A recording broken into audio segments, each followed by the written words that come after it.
Hi, everyone. Welcome to our 30-minute webinar about visual storytelling trends that you can't afford to miss. And I'm going to be talking to Shlomi Ron. For those of you who don't know me, I'm Michael Hoffman. I'm the CEO at Gather Voices. We are a software company that makes it easy to collect and create and manage and edit and share video content. We do a lot of work for the trade and professional associations, nonprofits, other kinds of businesses. And we're all about telling stories, and we're all about video, and we're all about visual storytelling. And that's something I have worked on for a long time. So I was really excited to meet Shlomi, who is taking the broader view of visual storytelling and really focused on helping people tell those critical stories. So welcome, Shlomi. Will you tell us a little bit about yourself? Thank you, Mike. Well, my journey has been over 20 years of experience in digital marketing, primarily on the brand side, I would say, working for major brands like IBM, Nokia, and American Express. But throughout my journey, I was always kind of nursing my side passions for visual stories. And that kind of led itself in two areas. One is it's basically hobby, classic Italian cinema. I started my own blog and just reviewing films as an extension to Italian language classes that I took at the time. The other part was video art. My father-in-law is Buki Schwartz, one of the early pioneers of video art. So that kind of threw me into interest in video art. So when I relocated from New York to Miami, I figured, it's about time to try to connect the two, the marketing side and the visual story. And that's how I started the Visual Storytelling Institute.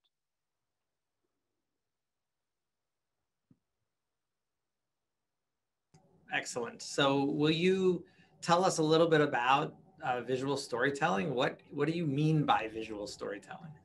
It's a great question. When I started about 5 years ago, I would Google visual storytelling and I would get references only around graphic design, filmmaking, or photography. There was nothing in the context of marketing. So what I do is really try to bring the gospel of visual storytelling from the world of art into marketing. And the reason for that is because the number one challenge CMOs are expressing, according to eMarketer, is the challenge to break through the clutter and communicate a very strong brand. So this communication noise it's really a buzzword for a clash between two forces. On one hand, the staggering information overload, and on the flip side, our audience's elusive attention spans. So visual storytelling is really if you will, the ultimate Trojan horse that actually can break through the noise because of two foundations: storytelling, which it's known to, it's much more memorable. People actually are able to prefer that in studies. On the visual side, visual is much powerful than text and voice. And we also know that visual allow people to develop more empathy to the content. So those two things together are really what makes it super effective. Yeah, that's really interesting. I mean, when you talk about clutter, for sure, there's just so much content, so much information, and figuring that out. I want to just start off, COVID has changed a lot. It's changed a lot for us. People are on video more. We're seeing each other more in a way, and less in person. How has I'm gonna go into your first slides here. So tell us about sort of COVID and the visual storytelling. Yeah, and just before I get started, my way of defining visual storytelling is any marketing strategy that you are producing that have three components. One is that you put your customer as the hero of the story. It's not about you, the brand. The brand is just the guide. Two, that you use the 3-act story structure that you see here: setting, conflict, resolution, and not necessarily this order. And lastly, that you use a visual media format, and that could be an image, video, all the way up to AR and VR. So what you see here, this is the classic Freytag's pyramid from 1863. So I just use it to communicate where we are in the story of COVID. And if you all recall, back in December, that's where the inciting incident, it's the first time COVID was discovered in China. And since then, we went through a series of rising action, a series of conflicts. You know, the first round of spikes was back in April. Then we had another one in the summer, and then in January, post-holiday effect. So right now we are really in the, so to speak, like the climax point, looking to transition into the falling action, you know, after more people get vaccinated. And we're going to move towards the last part, which according to Bloomberg, we're going to reach 75% of the population in the US vaccinated in 11 months. And that will be like the resolution, wow, the normalcy stage. Wow. Yeah. It feels like it's forever and it's been our entire lifetimes at this point. But when you look at it like this, I think it really is interesting, and not knowing at the time that inciting incident was actually what it was, right? And that's maybe part of the storytelling as well. Exactly. You don't really understand the significance of that until later. Yep. Yeah. So these are some examples that I've done actually back in April, a bunch of webinars around visual storytelling in times of Corona. And I kind of identified several trends in visual stories. That's the first one. Lots of stories around emerge from cause marketing. And there were three flavors. One is that brands that donated directly money, like TikTok, 375 million for COVID-19 relief.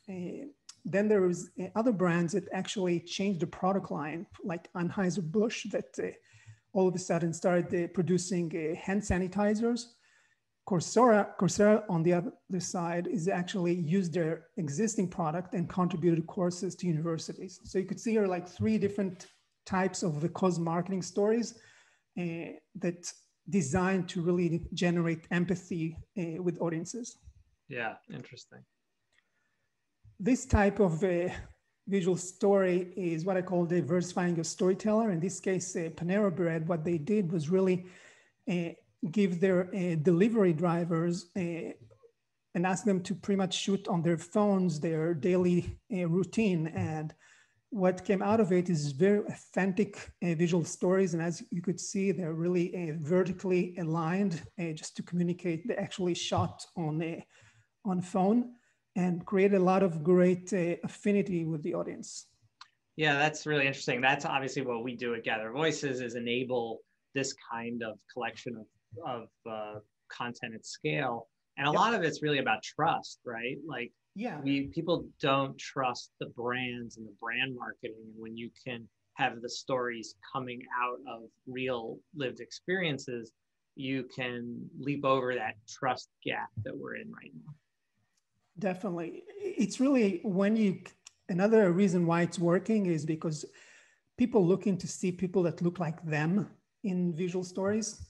And once they see themselves mirrored in the story, the highest chance that they're going to relate and really say, hey, this is not the brand story, this is my story. Yeah, that's really interesting you're saying that, because just today we launched in partnership with ASAE, which is the kind of umbrella association for association executives, something for Black History Month, of having African-American association professionals telling their story and being more visible. And I think it's really all about that you said. I think we would put a link to that in the chat for anybody who's interested.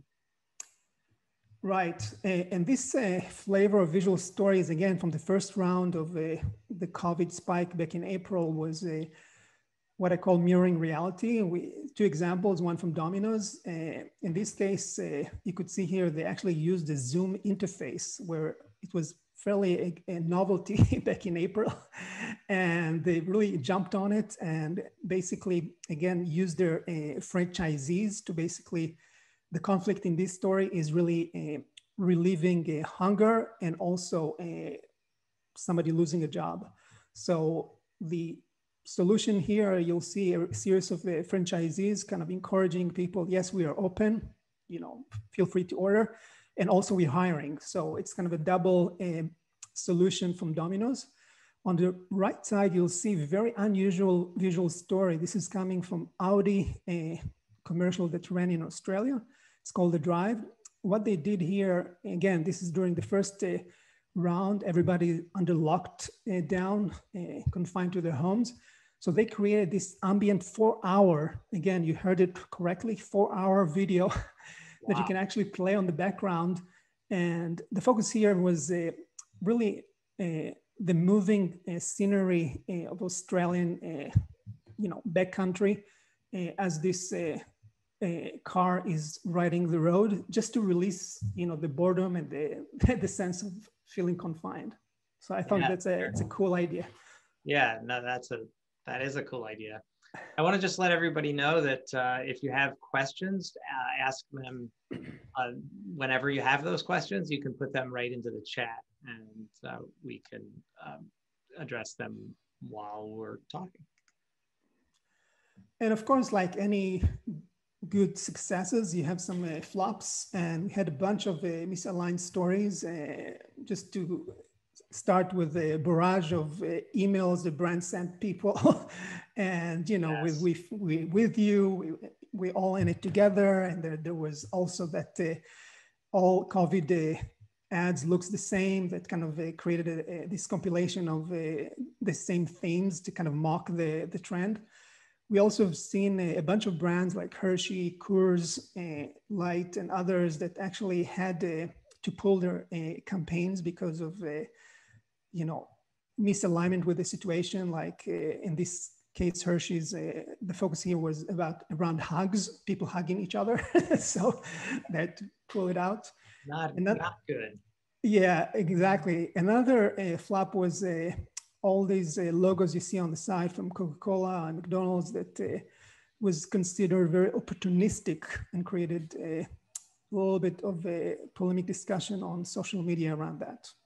Yeah, interesting. I think sometimes it's hard to get that tone exactly right and that messaging exactly right. But I think that was huge when every company you've ever interacted with sent you an email saying, here's what we're doing around, COVID. And I think I heard Jimmy Fallon or somebody say like, hi, Spring Hill Suites in Kansas, that I'll never say again.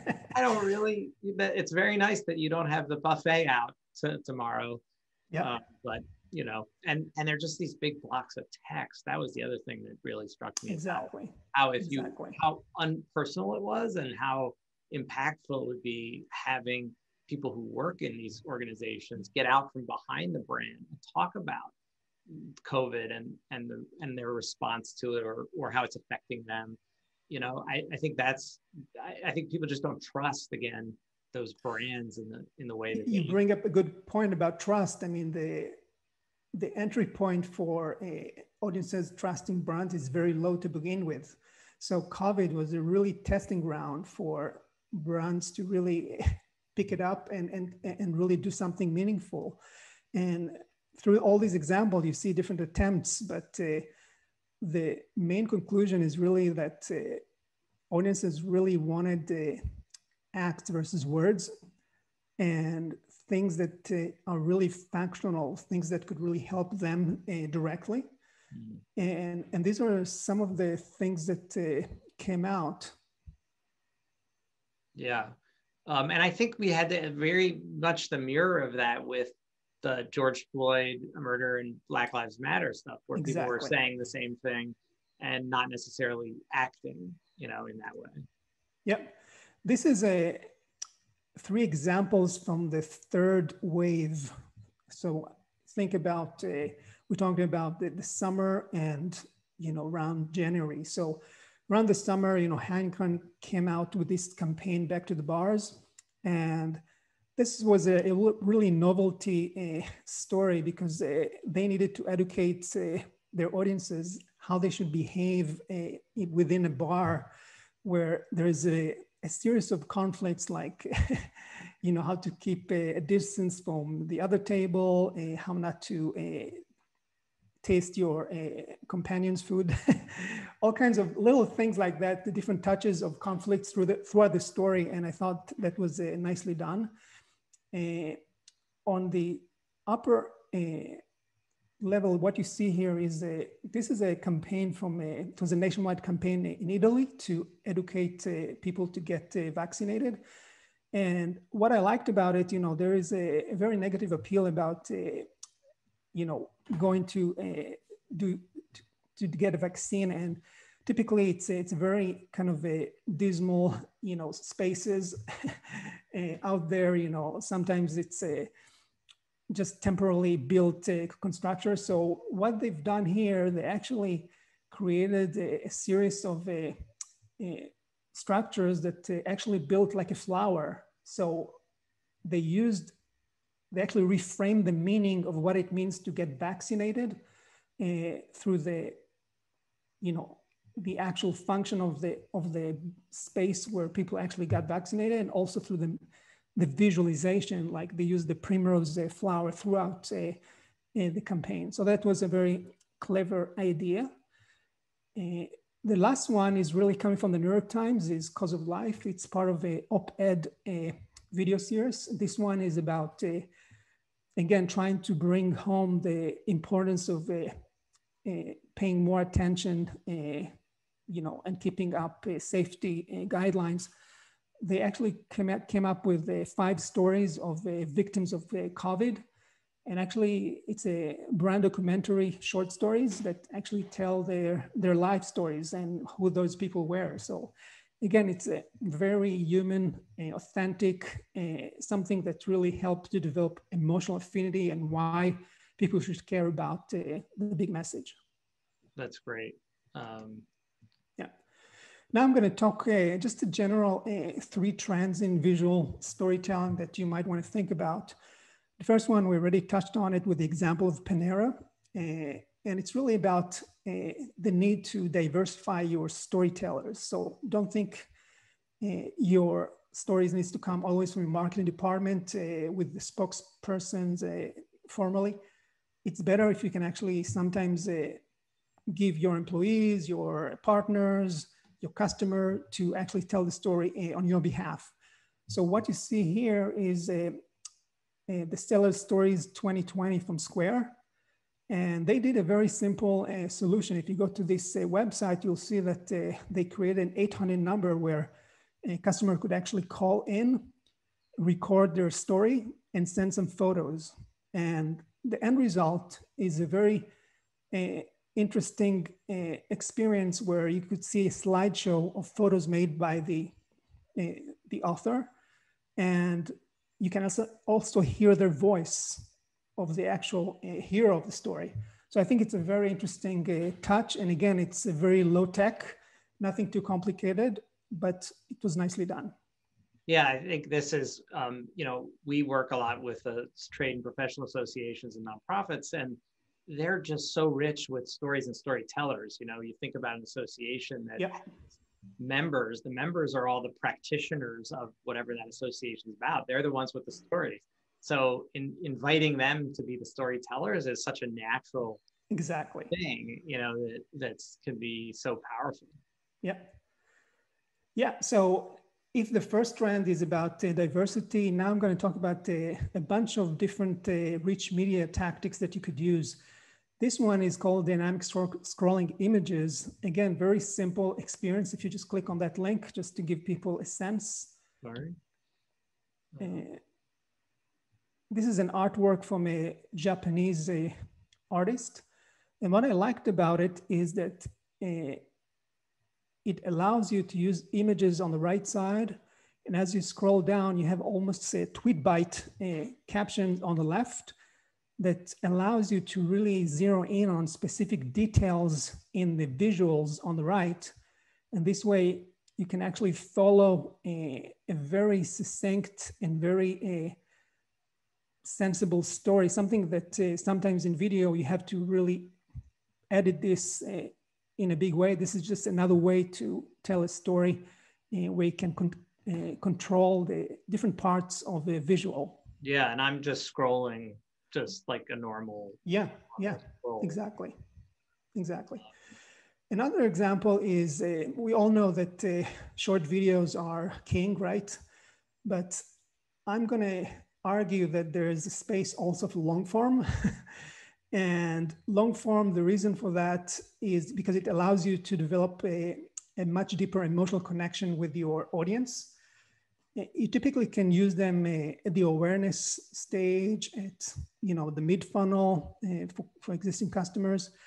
Two examples here, one from Apple, right? That was, I think, back in April, they did the underdogs, and it's a 3-minute video where you can actually follow these three work colleagues, try to get ready for a big presentation for the big boss. And throughout the story, they actually using Apple products. So it's it's actually could be considered like a short film. It's not like a pure entertainment. There's nothing about Apple about it. They actually followed it up a couple of months later with the same colleagues. Now they're locked in their homes using Zoom or other virtual conferencing, again, with products embedded into the story line. So that's the point that you made earlier about making your audience the hero of the story. Exactly. Nobody cares about, it's not about the Apple product, it's about what you do with it. And so showing that and making these folks the hero makes Apple the mentor, the one who makes it possible for the hero to be successful. And that's what we all want to be. That's what all of our organizations should be, the mentor to our customer, our member, our donors, hero, who are doing the things that really make Exactly. The Patagonia I just mentioned, it's a different, this falls under what I call the hero content. So unlike product placement where brands were an afterthought after the film was created, now we're seeing a new category of documentary films that brands are actually commissioning. They actually provide the filmmaker, with general guidelines and let them run with it. So Patagonia Films, Charles Schwab, Johnson & Johnson, they all follow the same idea. And these films are actually distributed in theaters and like any other documentary. So this one is actually supporting Patagonia's brand narrative of a commitment to the environment. Yeah, that's terrific. Data storytelling, another big trends in the rich media aspect, with the growth in machine learning and others. What we see here is a very clever idea how can tell your annual report. And that's what MailChimp, the email marketing platform, has done, which is incredible. It's pretty much like a road trip. And I'm just scrolling like I would be scrolling down is what I'm doing. And they just included, a key character that actually go through different topics, which are basically different rooms. And they plug in their stats and all the quantitative data, but it's in a very friendly way that's really support their brand narrative. Yeah, that's super cool. Yep. Just do that. Yeah, this one is actually something that I've done at VSI. The client was Cable and Wireless, and they came to us. They wanted to communicate their business storytelling in a private leadership event. So what we did, since they operate in the Caribbean, we actually positioned their CEO as the captain of a cruise ship. And as they hop from island to island, they encounter different challenges. And that's how we created this presentation for them, all illustrated from scratch, where all the characters, basically we had 5 division heads presenting this 100-deck presentation. So your characters you see at the bottom here, we actually had illustrators that created them that to the level they are recognizable. So basically the audience could actually see the characters are actually the presenters. So that's another emotional affinity. That's great. That's great. And then immersive storytelling, we're talking about the AR and VR market is expected to reach 20.8 billion by 2023. So we see here 2 examples. I'll start from the low end. The Weather Channel started using immersive mixed reality in their broadcast just to bring to life, cases of storm, like in this case and others. Very powerful stuff. on the left, what you see, this is something that I just came across yesterday, a great article by Kathy Hackle. She's a VR futurist, and she talks about the emergence of digital fashion. And, it started with the gamers that basically wanted to come up with new outfits, but now all the fashion houses are actually getting into the game, especially because everybody's under lockdown. And so there's no shows, there's no nothing. So they're skipping all their distribution chain and starting to create digital outfits for virtual influencers. And this brings about a whole category of digital goods that actually going to be part of our lives moving forward. Yeah, and talk about, for our audience, for associations, nonprofits, you mentioned empathy before, and there's nothing greater than VR to create empathy. You can take people to where something is where you couldn't normally take them, right? And that's really powerful. And I think in the association world, also things like training, being able to put somebody in an immersive experience where they're learning something, I think that's also really powerful. Exactly. And, from the Olympus of fully immersive VR and AR, there's the whole category of virtual. We all been living in Zoom in the past year, right? From our kids studying and us, in business meetings. I just, earlier today, I had actually conducted from Tel Aviv, Israel, a birthday for my mother-in-law. She was 85. So that's another example of the craziness around virtual conferencing. But what I'm going to show you here, this is really something I've done during the summer. It's called the Brand Storytelling Train. It's a 5-part Instagram Live, where basically I took the metaphor of a train and overlaid it on the 5 stages of the buyer's journey. So each meeting, I actually covered different story types you can tell, the awareness, the consideration, and so forth. So that was a good example. Again, you could see the imagery, like the train information is formatted around the train speak, and the whole communication was around that. Right, that makes a lot of sense. Somebody asked a question, can we send out all the links to all these different examples? And I think we could figure out. Sure, yeah. Yeah, and the last trend, we talked about diversity, rich media, and the last one is really storytelling, fake storytelling, just the previous one. Yeah, and here we all kind of been living this world of deep fake, bots and whatnot. And I think, we need to pay more attention to, how we are telling our visual stories and how people are consuming them, because there's a major bottlenecks, and especially, when social media is involved, there's right now we see all the challenges also in Congress to kind of regulate this space. So I'm thinking, we're definitely going to start seeing a new breed of social media networks coming out that will allow us to tell more authentic stories with no algorithm that's going to actually be creating these echo chambers. Like if we take, Michael, our example, actually we met in a lunch club, right? So, it's a different platform, that allows people to get together. And now there's Clubhouse, there's others. So I think we're reaching a tip point there. And we only have another minute or so, but. Oh, okay.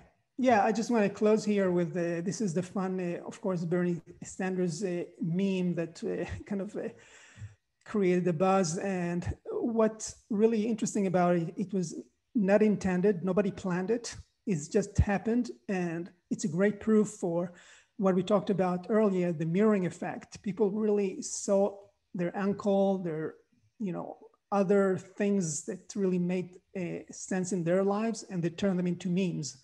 So, and especially in this year where we're transitioning, people wanted some sort of a relief, and that's opened the floodgates to creativity. Yeah, absolutely. Yeah. My big message to anyone watching or listening is when you think about engaging in visual stories or in general, everything boils down to that mirroring effect we had talked about. It's really about the moment you are able to mirror your customer personal story in your brand story, that's where you're going to get them, because people are always looking for to make sense in the world around them. And they're pretty much looking for details in your stories that will trigger that connection, because everybody's thinking, what is it? What's in it for me, right? So you got to do your research and get a solid buyer personas in order for you to really create that mirroring effect. Yeah, absolutely. Shlomi, thank you so much for joining me. I know 30 minutes goes by really fast. Yeah. And you had so many interesting examples. You know, we're contributing at Gather Voices, a part of this visual storytelling around video, but it's, I think, really powerful to think about the full range of possibilities. And I think it can be intimidating sometimes to see what the New York Times did, or people with lots of resources, maybe more resource in some of these big brands than many of our clients have. But I think you also showed some low-tech things. Things don't have to be super polished. Exactly. Cool and interesting and tell the stories. Absolutely. Yeah. So I just want to encourage people. Shlomi's available. There's his email. There's my email. And Shlomi has a book that you should read, gives workshops, you know, is available to also the podcast, the Visual Storytelling Today podcast. That's a great way also to continue this conversation. So everyone, thank you very much for joining me today, and we will see you at our next conversation.